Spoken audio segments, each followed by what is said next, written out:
Sino-U.S. ties have never been particularly easy, but the collision between a U.S. spy plane and a Chinese fighter jet 2 weeks ago raised new tensions between the two countries. While the immediate crisis is over and the 24 U.S. servicemen have returned home, the soured relations have wider implications for the region. At risk, peace talks between the Koreas, cross-strait relations, and territorial claims to the disputed Spratly Islands. Susan Yu reports.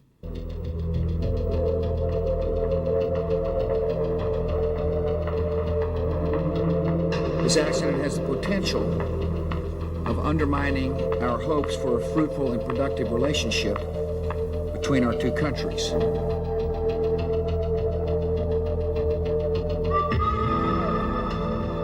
China is a sovereign country. We have our own dignity. The accident took place in international airspace, over international waters. Human rights, defections, arms sales, trade, and Taiwan, all factors in Sino-U.S. relations. And Asian countries are watching Beijing and Washington's moves closely, for they too run the risk of becoming pawns in what may be a new Cold War in the region. Right now, at this moment, the scariest thing is the fact that China and the United States, who are the two powers in the area really capable of doing major damage, really capable of involving everybody else, seem to be on a diplomatic collision course. The spy plane incident highlights the long-running dispute over the South China Seas and the airspace over it. China's national defense is spreading farther and farther from its borders. The United States has repeatedly in the past stated its interest is in free navigation in international waters and through international straits, and we would defend that. China has long claimed the entire area its historic waters, and with that, the Nansha Islands, better known as the Spratlys in the region. They're located 800 nautical miles from Hainan Island and 130 from the Philippines. Chinese studies suggest the Spratly region has nearly 18 billion tons of oil reserves. If true, that would make it the fourth largest reserve in the world. With regard to the Spratlys, there are, I think, a couple of diplomatic concerns. One of them is that China's attitude until relatively recently has been one of refusing to negotiate or simply talk about it. The islands are China, full stop. And obviously that's not a very good basis for any kind of friendship. The archipelago has a landmass of a mere 5 square kilometers. Its sea space is spread over 250,000 square kilometers. But the dispute over ownership stretches back decades, involving Vietnam, Malaysia, Taiwan, Brunei, the Philippines, and China. It was 6 years ago that China occupied the Philippine-claimed Mischief Reef in the Spratlys. It didn't take long for Philippine forces to retaliate. They arrested Chinese fishermen and destroyed Chinese markers on the island. The Chinese, though, went on to build what they claimed to be shelters for Chinese fishermen on the reef. In Manila, the dispute is a sore point. I don't think that we're talking about backing down on claims. I think we're talking here about a code of conduct in the South China Sea and what to do, how to deal with each other, notwithstanding these conflicting claims. And the Philippines and China keep niggling at each other over that, but in fact the Philippines doesn't represent a threat to China, and China probably doesn't want to take on the Philippines gratuitously. There's not that much at stake in the Spratlys. Some geologists believe the Spratlys' natural resources are overrated, but no one can underestimate the significance of the waterway, which allows for 70% of oil imports from the Middle East to flow to Japan. And it's not just the Spratlys. So I think the Spratlys are not going to be a flashpoint, but the Taiwan Strait is a different story. Dr. Eden Woon is a retired Air Force colonel who also served as the Pentagon's advisor on China. Today, he heads the Hong Kong Chamber of Commerce. The U.S. New administration obviously come in with their own ideas on how to deal with China that may differ from Bill Clinton's people, and so they want to try those out. China has 300 short-range missiles aimed at Taiwan, with 50 more added yearly. They're designed to deter Taipei from declaring independence from China. So it's no wonder Taiwan is nervous.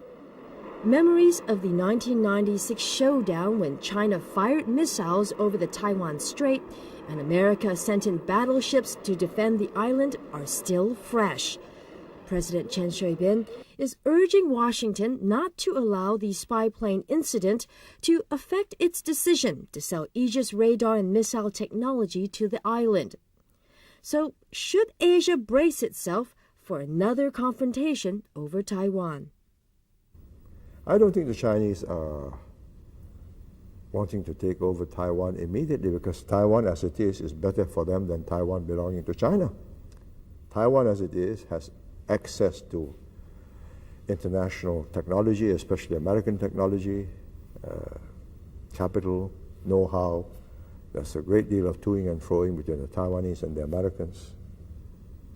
So if they take back Taiwan, all that will be cut off. It's all about priorities for the world's most populous country. Top one, the economy. Number two, Taiwan. Third, social stability. However, North Korea could soon be on that list. President Bush's less than positive approach to warming relations between the Koreas has antagonized leaders in the North and South. Analysts believe Washington's new strategy will inadvertently push the Hermit Kingdom into further isolation, destabilize peace on the peninsula, and allow China the opportunity to influence the region even more. The status quo serves China beautifully because it gives China a buffer zone. It prevents the rise of another very, very powerful country. I mean, a reunified Korea, 60 million people, the third largest economy in East Asia. And what American Democrats abroad hope won't happen is the Bush administration's plans to develop a national missile defense program. We don't need to create a world in which we say that there are folks who are building systems, let's say in parentheses, North Korea or Iraq, or other countries that have the means of delivering nuclear or chemical or biological weapons. And the right way to do that is to spend our resources to build a rocket to shoot down other rockets, or a ballistic missile to shoot down other ballistic missiles. It can't be done. The countermeasures are too many. China recently announced its military budget will increase nearly 18%. It dismissed suggestions the boost was in response to U.S. proposals for a national missile defense program. The real question is, are they going to become a modern force that is used to extend Chinese influence, or are they going to become a defensive unit that cooperates with the rest of the world? I think that's the big question. And what do you think? I think it could go either way. I think at this point, their intentions are to become a major power in East Asia, the power of East Asia.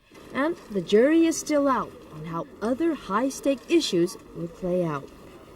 The Korean Peninsula is, by no means out of the woods in terms of reducing tension, and of course the Taiwan Strait is a very thorny issue, to resolve. And let's not forget India and Pakistan, who have their own very tense problems. If I were to guess over the next 10 years, I would say the Mekong.